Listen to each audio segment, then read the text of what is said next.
守りたいものがあった。見過ごせない奴らだ。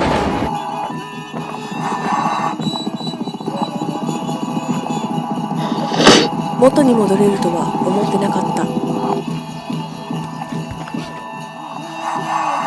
誰よりも高く。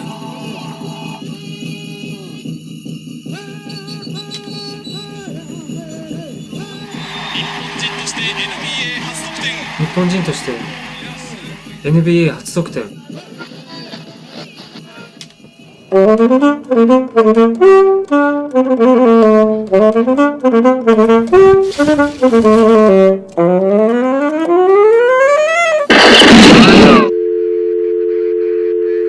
手柄が欲しかった。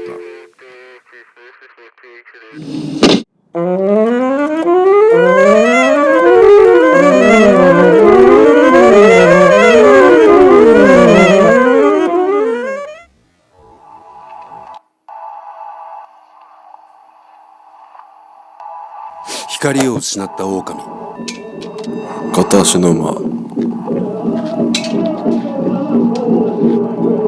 の消えた猫、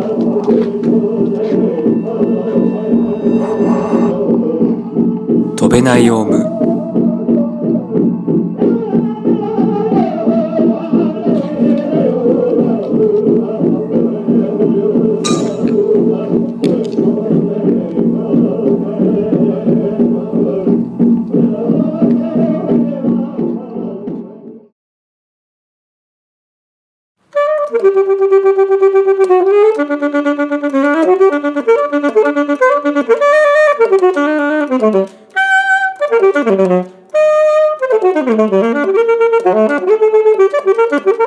ふざけんなお前殺すぞ。ふざけんなお前殺すぞ。